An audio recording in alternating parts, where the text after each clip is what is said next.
అందరికీ నమస్కారం. చాలా అంటే చాలా కోపం వచ్చింది ఈ అమ్మాయి మీద. కానీ ఆ అమ్మాయి వయసు అలాంటిది. అండ్ జనరేషన్ జెడ్లో ఉన్నటువంటి కొంతమంది యువకులకు ఆలోచించే శక్తి ఉండటం లేదు. నేను నా లవ్ విషయంలో ఎందుకు నేను గర్వంగా ఫీల్ అవుతానంటే, తాను ఇప్పటికి నాకు బంగారం అని ఎందుకంటానంటే, తాను నేను టచ్లో లేకపోయినా తన జ్ఞాపకాలు నాకు చాలా ఇంపార్టెంట్ ఎందుకంటానంటే, ఒకప్పుడు ఉన్నటువంటి ప్రేమ గొప్పతనాన్ని ఈరోజు ఉన్నటువంటి ప్రేమతో కంపేర్ చేస్తూ ఉన్నప్పుడు అసలు ఈరోజు ఉన్నది ప్రేమే కాదనిపిస్తాం. ప్రాక్టికల్గా ఆలోచించేవాళ్ళు గతంలో ఉన్నటువంటి వాళ్ళు. తాను ప్రేమించిన అబ్బాయిని కాపాడుకోవాలనుకునేవాళ్ళు.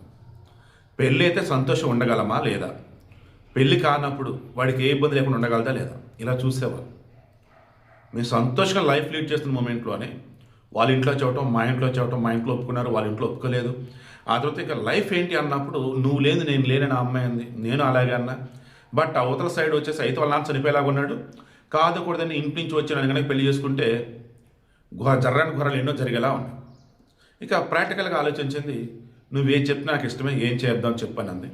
ఇక నేను చాలా ప్రాక్టికల్గా ఆలోచించి, సరే మీ నాన్న చెప్పిన సంబంధమే చేసుకో, జీవితాంతం నీకైతే ఒక బెస్ట్ కంపెనీ లాగైతే ఉంటా, నీకు పిల్లలు పుట్టిన తర్వాత అప్పుడు నేను దూరం జరిగిపోతాను, ఎందుకంటే నీ పిల్లలు నన్ను చూసుకో, నన్ను కూడా నీ బిడ్డ అనుకో అని చెప్పేసి అంటే తను సస్యమేర ఒప్పుకోవాలి. ఫైనల్ ఎలాగో ఒప్పించాను. ఇప్పుడు ఎంత ఎందుకు చెప్తున్నాను, ఇప్పటికీ ప్రేమ అంటే పెళ్లి చేసుకోవటమే, ప్రేమ అంటే పెళ్లి చేసుకోలేకపోతే చనిపోవటమే, ప్రేమ అంటే నా దక్కకపోతే చంపేయాలి అని అనుకోవటమే, లేదా సావటం అనుకోవటం. ఏంట్రా అసలు ఇది? ఇప్పుడున్నటువంటి జనరేషన్లో అమ్మాయిలు అబ్బాయిలను ఎలా రెచ్చగొడుతున్నారంటే, అది ప్రమాదం అని తెలిసినా సరే ఆ అబ్బాయిలు నిజంగా పాపం వాళ్ళ ప్రాణాలు తీసేస్తున్నారు వీళ్ళే. రీసెంట్ టైమ్స్లో పరువు హత్యలు జరిగినవి ఏవైతే తిండి ఆ మిరియాలు కూడా ప్రణయం అమృత ఏదో అక్కడ కానీ, ఈ రీసెంట్ టైమ్స్ పరువు హత్యలు జరిగిన మ్యాక్సిమం మీరు క్రాస్ చెక్ చేయండి. ప్రతి చోట చస్తుంది అబ్బాయిలైనా కాదా? అబ్బాయిలా కాదా చెప్పండి. అబ్బాయిలు ఎస్సీ, అమ్మాయిలు వచ్చేసి ఓసీ, అబ్బాయిలు ఎస్టీ, అమ్మాయిలు బీసీ, అబ్బాయిలు వచ్చేసి బీసీ, అమ్మాయిలు ఓసీ. ఇలా ఇప్పుడు ఇక్కడ వచ్చేసి అమ్మాయి బీసీ, అబ్బాయి ఓసీ, కానీ పరువు హత్య జరిగిపోయింది. సో దీని అర్థం ఏంటి? అమ్మాయిల పేరెంట్స్ అన్నవాళ్ళు వాళ్ళ కులం కాని వారిని చేసుకోవట్లేదు. తర్వాత వాళ్ళ కులమైన ఆస్తి పసులు కంఫర్ట్గా ఉంటేనే చేసుకుంటారు, లేదంటే లేదు.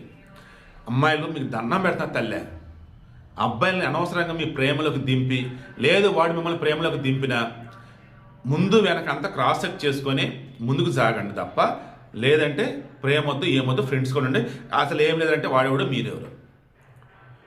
కృష్ణా జిల్లా పెనుగంచి ప్రోలు ఆ పిల్లోడి పేరు సెవెన్ సాయి.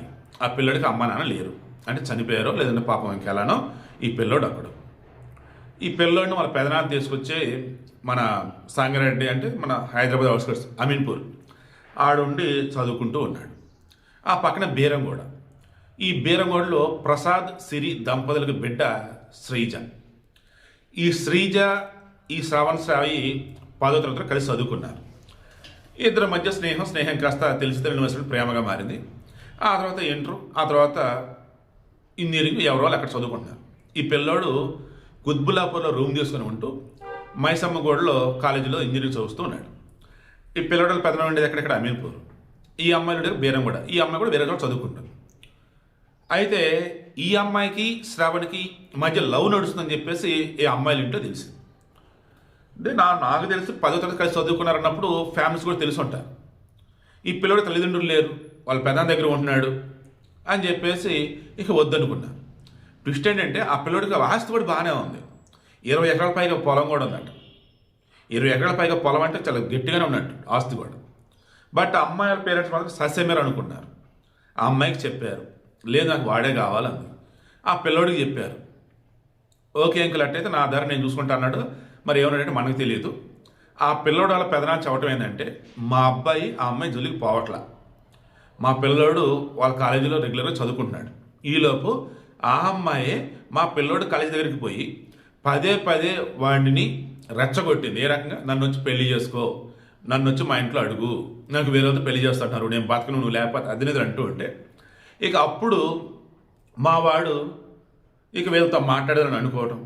ఈలోపు ఈ ప్రసాద్ సిరి అండ్ వాళ్ళ బంధువులు కొంతమంది కలిసి ఈ పిల్ల వినేటట్లేదు, వాడు వినేటట్లేడు. సరే పెళ్లి చేద్దాం అని చెప్పేసి ఒప్పిద్దాం, అంటే పెళ్లి చేస్తామని చెప్పేసి నమ్మిద్దాం.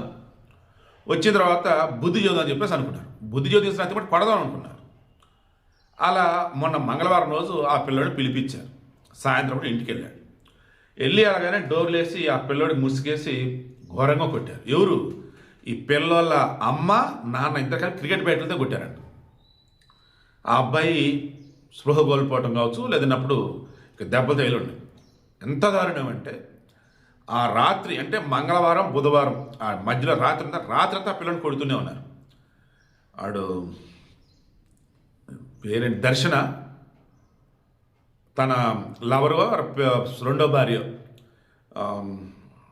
పేరు గుర్తు రావట్లేదు అబ్బా, ఒక అభిమాని ఫోటోలతో మార్ఫింగ్ వీడితో హడావిడి అని చెప్పేసి రాత్రి అంతా బంధించి చంపారు కదా.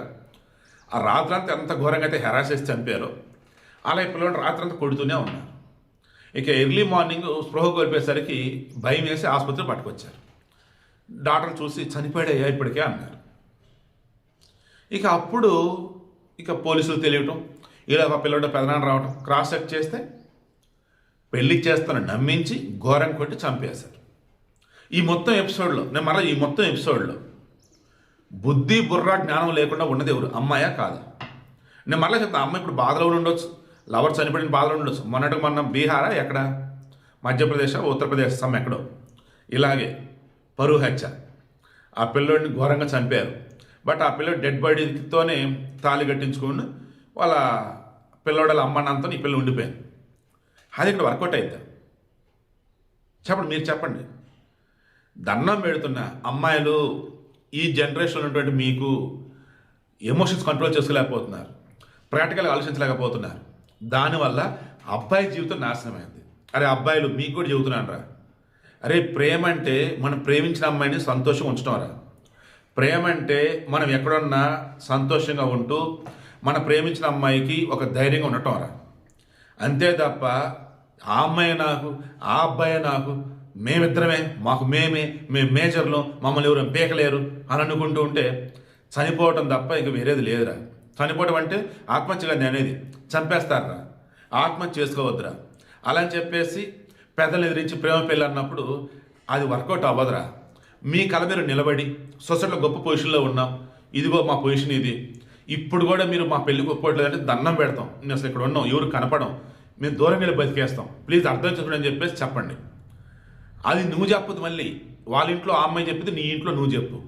దాన్ని ఏదో విధంగా రెండు సైడ్లు ఎవరో ఒకరు ఒప్పుకొని ధైర్యంగా పెళ్లి ఇస్తే సంతోషం. అలా కాదన్నప్పుడు మీరు మెచ్యూర్డ్, మేజర్, వెల్ సెటిల్డ్, మంచి జాబ్లో ఉన్నారు, అప్పుడు పోలీసులు హెల్ప్ తీసుకుని అప్పుడు పెళ్లి చేసుకుని హ్యాపీగా దూరం వెళ్ళి బతకండి.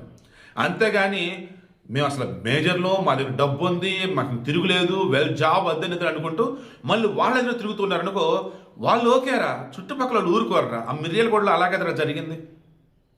సో దండం పెడుతున్న అమ్మాయిల్ని అబ్బాయిల్ని, మీరు నాకన్నా చిన్నవాళ్ళైనా మీ కాళ్ళు పట్టుకుంటున్నా, ఎందుకు చెప్పండి, కన్న వాళ్ళ కడుపు కోత ఎందుకు? అంటే ప్రేమించిన పాపానికి వాడు ఎందుకు చావాలి, మీరెందుకు చావాలి, మీరెందుకు నరకం అనిపించాలి, వాడికి నరకం అనిపించాలి? ఇంకెన్నాళ్ళు ఈ ఘోరాలు, ఇంకెన్నాళ్ళు ఈ పరువు హత్యలు? దండం పెడతా తల్లిదండ్రులకి మరీ రిక్వెస్ట్ చేస్తున్నా, మీ పిల్లలు ఎవరైనా ప్రేమించారంటే ముందు చక్కగా చదువుకోమని చెప్పండి. లేదు వాళ్ళు వినట్లేదు అన్నప్పుడు పోలీసులు తీసుకొని కౌన్సిలింగ్ ఇప్పించండి. అయినా సరే సత్య మీరు అద్దె అన్నారు అన్నప్పుడు దెన్ దగ్గర మీరే పెళ్లి చేసి ఇంట్లో పంపించేసాడు, ఏం పర్లా. ఇంకా మీ వాళ్ళు వినట్లా, దాన్ని పెళ్లి పంపించేసాడు, వాళ్ళు బతుకాలు బతుకుతారు. ఇంటి దగ్గరకు వచ్చారనుకో, మీకు ఇష్టమైన పని చేశారు కదా, రానే వద్దు. అంతే తప్ప చంపడం ఏంట్రా బాబు, అసలు దండం పెడుతున్నాను బాబు. నేను చాలా ప్రాక్టికల్గా ఇవన్నీ చెప్తున్నాను. అయితే పెళ్ళి ప్రేమ ఏమొద్దు, సంతోషం అనండి, చక్కగా చదువు, ఆ తర్వాత మంచి జాబు, ఆ తర్వాత నచ్చిన అమ్మాయిని చేసుకుంటారా, మీ ఇంట్లో చూసి సంబంధించిన మీ చాయిస్. ఇదే అమ్మాయిలు కూడా అప్లై అయింది. కాదు మేము ప్రేమ పెళ్ళే, మా జీవితం ఇంతే అనుకున్నప్పుడు కేర్ఫుల్గా ఉండండి, ప్రాక్టికల్గా ఉండండి. అన్నిటికీ మించి గుడ్డెద్దు షేలో పడ్డట్టు అవతల పిలిచి పెళ్లి చేస్తాను కానీ ఎగేసుకొని వెళ్ళమాకండి. ఇది ఈ మధ్యకాలం లాస్ట్ 2-3 years ఇది 4వ 5వ సేమ్ ఇట్లాగే పెళ్లి చేస్తామని చెప్పేసి అనటం, వీళ్ళు వెళ్ళటం, చంపేయటం, బయట అన్నదమ్ములు చంపటం, ఇంట్లో అమ్మ నాన్నలు చంపటం, ఇంక బయట ఫ్రెండ్స్ కూడా చంపటం. చావటానికి మగవాళ్ళు ఉన్నారు కదా, చంపించడానికి ఆడవాళ్ళు ఉన్నారా? అన్ని వర్షన్స్ చెప్పా, ఓకేనా? మీ ఒపీనియన్ కింద కామెంట్లో షేర్ చేయండి. అన్యాయంగా శ్రవణ్ సాయిని చంపేశారు పాపం. ఇప్పుడు అమ్మా నాన్న లేరు, ఆ పిల్లోడు లేడు. ఇప్పుడు ఆ పిల్లోడు ఆస్తి అంతా ఏం చేసుకోవాలి?